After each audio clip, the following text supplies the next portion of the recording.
Alright, so at this point now we have a rough lighting set up in our scene. So before we start to concern ourselves too much with the overall quality of the lighting, we'll start to now focus a little bit on some of the materials of our squid. Okay, so a lot of times whenever starting to set up any kind of a scene from scratch, a lot of times you'll find that the process of setting up lights and setting up materials is really kind of a simultaneous process. So again, as I mentioned, before we start to concern ourselves too much with the overall lighting, it'd probably be a good idea to start to get some basic materials start to be applied in our scene, so that way we can kind of start to tweak both simultaneously. So let's start with a couple of the minor parts of this squid. We'll start with things like the eyeballs and also some of the body of the fish. So as far as applying materials, we can do these in a few different ways. One is just through the hypershade. So if I turn on my menu over here on the left-hand side, let's take a look inside the mental ray nodes. Since we are going to be using mental ray, a lot of times I try to stick with mental ray materials if I'm going to be using mental ray for sure. So let's start with something like a mental ray blend. There we go, and I'll just close that menu to give myself a little bit more room to work with. Now with this blend, you'll notice that the mental ray versions of these come with a little bit of ambient illumination built into those. Now a lot of times I find it to be necessary to take those down to black. And we'll also take the index of refraction for our specular up to either 10 or 20, so that way we can start to get a nice specular highlight. Anything above 20, you really don't start to see much of an effect. You can see if I go up to 50 or even 100, beyond that point, we really can't see much of an effect on the specular highlight. So usually 20 is about where we cap out. So on the diffuse, let's go ahead and plug in our texture. So we'll click on the checkered button, go over to File, and let's go ahead and plug in the image name. So in our case, I've gone ahead and set up a project for us to work out of. So this is going to be the character development in ZBrush project. And if you take a look inside the textures directory, I've gone ahead and moved in all the textures that Justin created whenever we were exporting out these images. So in our case, we are looking at the material that will eventually be the left eye of this squid. So we'll just go to eye left color. There we go. And we can just middle click, drag this over into our scene. And if we want to see what this looks like, we can just press 6 on our keyboard. There we go. Now let's take just a quick render at what we have right now.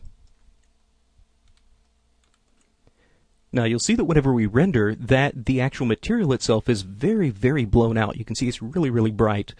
And that is really kind of a problem that we run into typically whenever using these mental ray materials. These particular materials tend to be very, very sensitive to the effects of final gather illumination. So, and this becomes really especially apparent on objects that have a very, very bright texture, anything very close to white.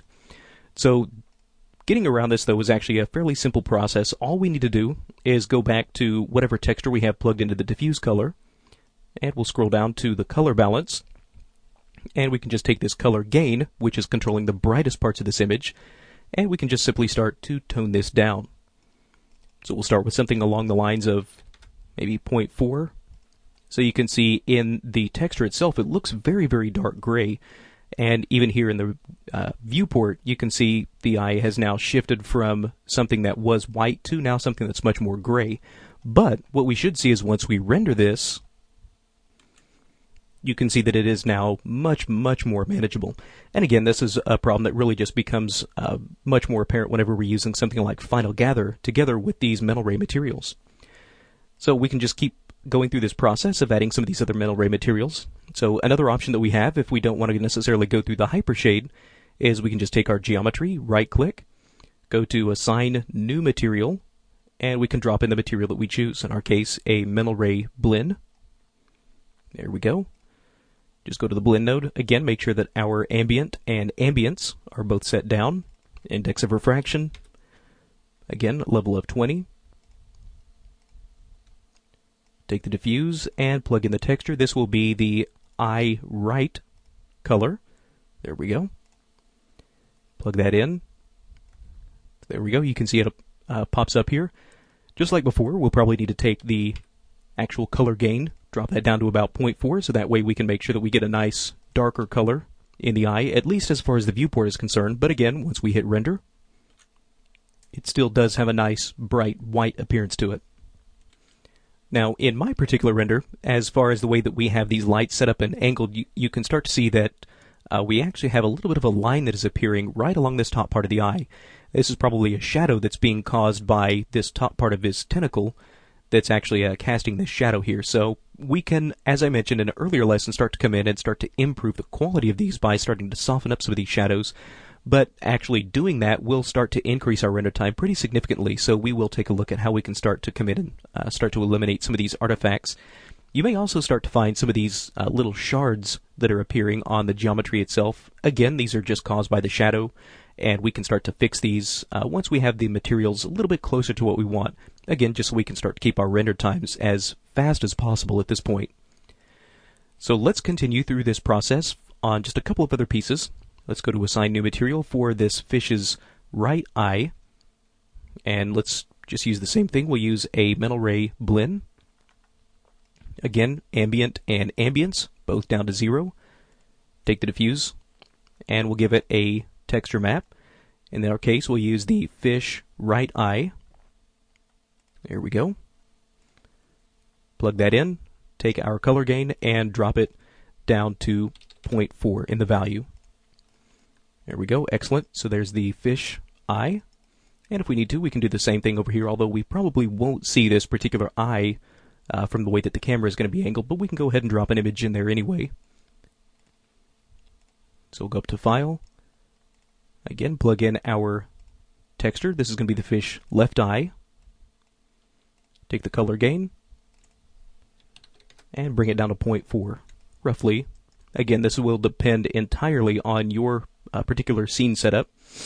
We do want to also make sure that we come in and start to increase the index of refraction, which is one thing I did neglect to do on these eyes, so that way we can start to get a nice little specular highlight on here.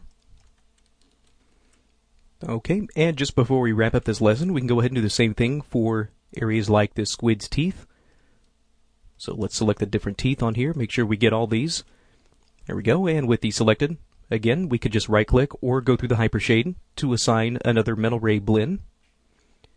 There we are, just like before. We'll take the ambience and the ambient, make sure those are both all the way down to 0. For the index of refraction, we can bring that up to about 20. And if we need to, we can start to decrease the roughness, again, just so we can start to tighten up that specular highlight.